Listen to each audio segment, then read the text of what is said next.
नमस्कार।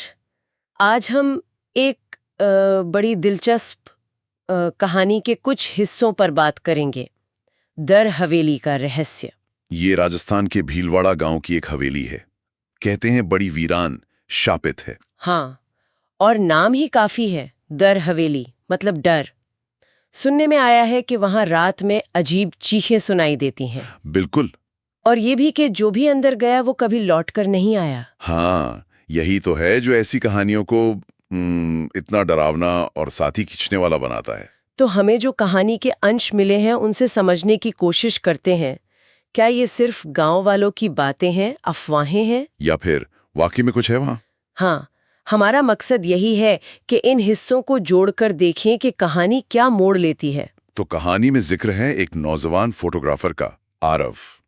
वो ऐसी ही भूतहा जगहों पर डॉक्यूमेंट्री बनाने का शौकीन है। अच्छा। हाँ, तो वो अपने दो दोस्तों नेहा और विक्रम के साथ पहुंच जाता है दर हवेली।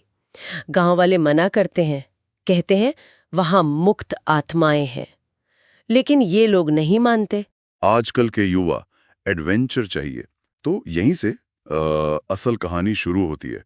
वो शाम ढलते ही हवेली में घुसते हैं। सोचिए जरा, वो पुराना भारी दरवाजा, अंदर घुसते ही घुप अंधेरा, सड़ी हुई लकड़ी और सीलन की गंध। मकड़ी के जाले, धूल, टूटी खिड़कियां, वो एक अजीब सी सेहरन जो ऐसी जगहों पर महसूस होती है ना? बिल्कुल। कहानी कहती है आरव ने अपना कैमरा ऑन किया डॉक्यूमेंट्री शुरू करने के लिए। शायद उसे लगा सब रिकॉर्ड हो जाएगा। लेकिन फिर चीजें बदलनी शुरू होती हैं। जैसे ही रात के 12 बजे। हाँ, तापमान एकदम से गिर गया। नेहा को अचानक बहुत ठंड लगने लगी, जैसे कोई बर्फीली चीज पास हो। ये पहला संकेत। और तभी धड़ाम, एक खिड़की अपने आप जोर से बंद हो गई। जबकि हवा का कोई नामो निशान नहीं था। ये तो डरावना है। हाँ, ये क्लासिक चीजें हैं, तापमान गिरना, चीजों का हिलना।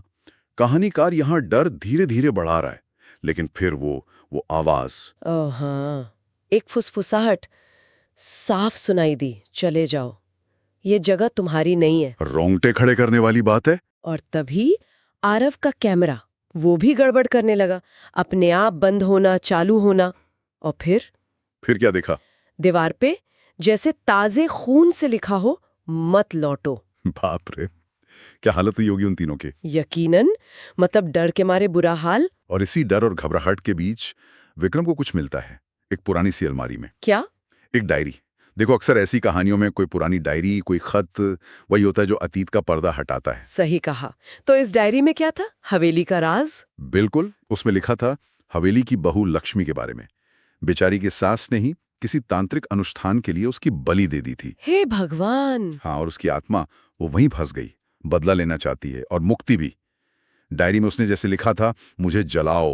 वो आत्मा गुस्से में थी। इसीलिए शायद कोई बचकर नहीं जा पाया। हाँ, वो शांति चाहती थी, लेकिन शायद उसका तरीका खतरनाक था। और जैसे उन्हें ये पता चला, पास के तहखाने का दरवाजा वो अपने आप खुल गया और वो हिलने लगा। और तभी तहखाने का दरवाजा जोर से बंद हो गया। अरे नहीं! और फिर अंधेरे में आरव पर जैसे कोई हमला हुआ। जब दोस्तों ने टॉर्च चलाई तो आरव जमीन पर बेहोश था और उसके सीने पर खून से एक त्रिकोण बना हुआ था। ये तो बहुत भयानक है। फिर क्या हुआ? वो डायरी, उसमें कुछ उपाय था? हाँ, यही डायरी काम आई। उसमें लिखा था कि अगर पूर्णिमा की रात उस पुतले को आग में विसर्जित कर दिया जाए तो आत्मा को मुक्ति मिल सकती है, वरना हर रात कोई ना कोई मरेगा। और क्या वो रात? हाँ, संयोग देखो, कहानी कहती है कि वो रात पूर्णिमा की ही थी। कमाल है। उनके पास मौका था। बिल्कुल, पर वक्त कम था। नेहा और विक्रम ने जैसे तैसे लकड़ी, तेल इकट्ठा किया, पुतले को आग लगाई। विक्रम डायरी से वो मंत्र पढ़ रहा था। सोचो कितना तनाव होगा उस वक्त। हाँ, डर भी और उम्मीद भी वैसे भर गई जगह। लेकिन फिर सारे दरवाजे अपने आप खुल गए, भागने का रास्ता मिल गया। तो वो तीनों भागे, वहां से बाहर निकल आए। हाँ, सुबह जब हुई तो कहते हैं हवेली बिल्कुल शांत लग रही थी, जैसे एक बोझ उतर गया हो। आरव को भी होश आ गया था। और गांव वाले, वो तो हैरान रह गए होंगे। बिल्कुल, क्योंकि हवेली से आज तक कोई जिंदा लौटा ही नहीं था। तो लगता है कहानी का अंत अच्छा हुआ। लक्ष्मी की आत्मा को मुक्ति मिल गई, हवेली का श्राप टूट गया, डायरी ने रास्ता दिखाया और पूर्णिमा की रात वो अनुष्ठान सफल रहा। हाँ, ऊपरी तौर पर तो यही लगता है, एक हॉरर कहानी का संतोषजनक अंत। वो तीनों बच गए जो पहले नहीं हुआ था। लेकिन कहानी का जो आखिरी हिस्सा हमें मिला है वो थोड़ा सा अजीब है, थोड़ा परेशान करने वाला। हाँ, वो आखिरी पंक्ति, उसमें लिखा है, कहते हैं अब भी कभी रात में कोई उस हवेली के पास से गुजरता है तो कोई दरवाजा अपने आप खुल जाता है और कोई धीरे से फुसफुसाता है, मैं लौट आई हूँ। ये ये सोचने पर मजबूर करता है ना, कि क्या वो मुक्ति सच्ची थी, स्थायी थी, या फिर कुछ जगहें, कुछ कहानियां वो कभी पीछा नहीं छोड़ती, अपना दर्द, अपना रहस्य हमेशा साथ रखती हैं। शायद कुछ राज हमेशा राज ही रहते हैं। और ये सवाल, ये हम अपने सुनने वालों के लिए छोड़ देते हैं सोचने के लिए।